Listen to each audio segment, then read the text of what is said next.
Cikal bakal berdirinya Taman Hiburan Rakyat Surabaya bermula dari adanya Yakmat yang didirikan oleh pemerintah kolonial Belanda pada tahun 1905. Munculnya Yakmat diprakarsai oleh pameran terbesar di Tanah Jawa pada abad ke-19 di Karesidenan Kedu, Magelang, yang juga disebut Ten Stone Stealing. Pameran tersebut memamerkan sekitar 400 macam produk yang diikuti oleh masyarakat dari berbagai lapisan. Itu Iyar itu tahun, Mark itu pasar. Jadi dijadikan pasar tahunan namanya.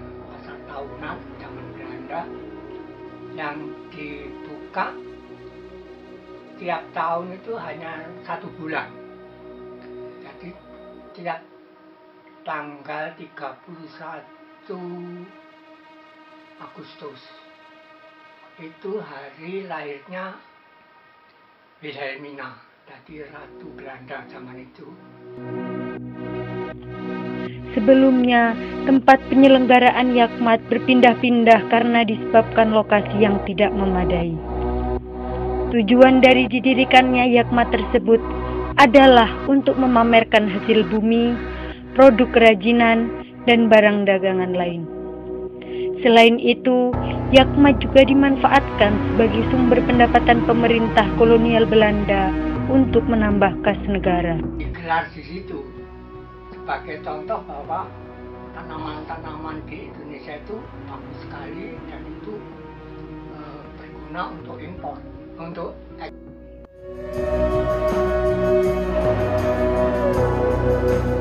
karena itu lalu diberi patung sama pertunjukan itu sebagai penarik orang-orang ini, orang-orang terutama orang-orang Jawa ya, orang-orang ya sebagai orang-orang pribumi.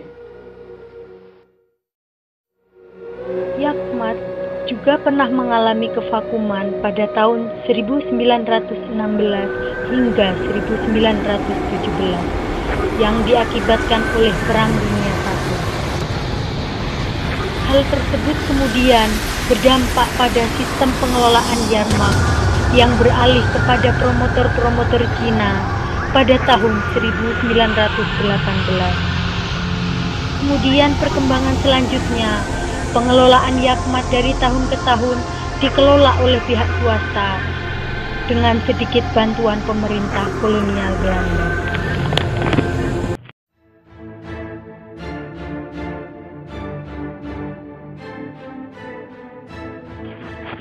Pada masa kependudukan Jepang, Yakmat dialihfungsikan sebagai benteng pertahanan. Selain itu, lahan kosong di lokasi Yakmat digunakan sebagai tempat penanaman jarak. Jadi dengan datangnya Jepang, THR itu habis sudah, tidak boleh, karena orang Belanda musuhnya orang Jepang, jadi sudah tidak ada.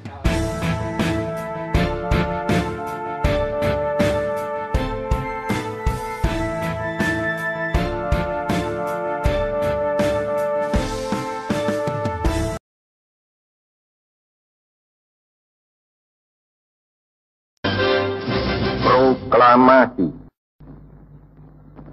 Kami, bangsa Indonesia, dengan ini menyatakan kemerdekaan Indonesia.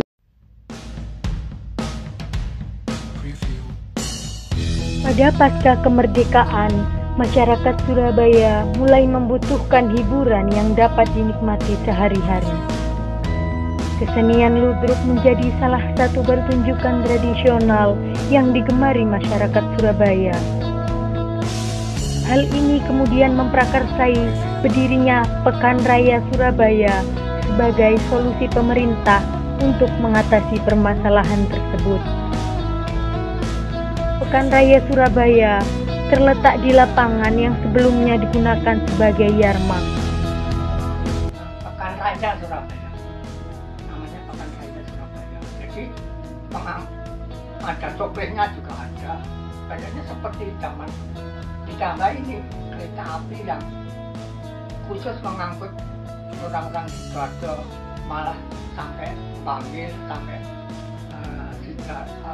Mojokerto itu mandeknya di belakang THR, turun di situ nanti jam 11 atau jam 12 kereta api itu juga di situ mengangkut Mojokerto.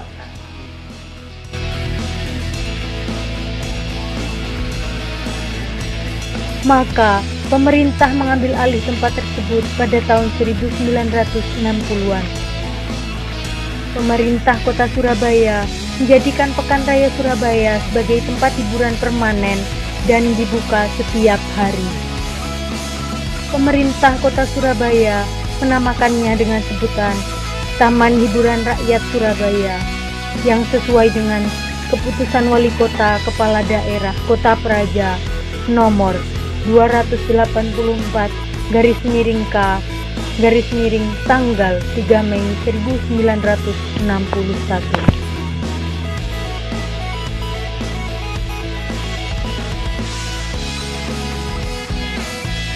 Dalam perkembangannya, THR Surabaya mengalami keadaan pasang surut. Sebagai budak dari para seniman, Taman Hiburan Rakyat Surabaya telah banyak berjasa bagi pelestarian budaya di Jawa Timur, khususnya di Kota Surabaya.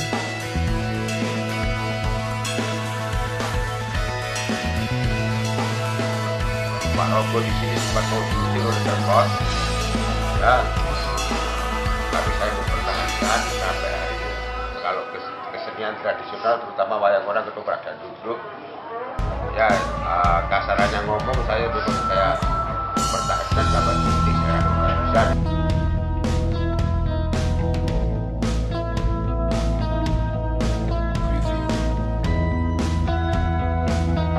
Visi dan misi saya yaitu satu, jangan sampai punah, dan kedua, THR ini nanti jangan sampai ada sebutan hiburannya orang-orang seni. Jadi saya tetap mempertahankan. Salah satu contoh, saya sudah berkarya termasuk anak-anak PAUD ini sampai SD, SMP itu sudah saya didik dan dia sudah dimentas, sudah dapat ajukan jempol dan dari BRI saya dipanggil di Sotik.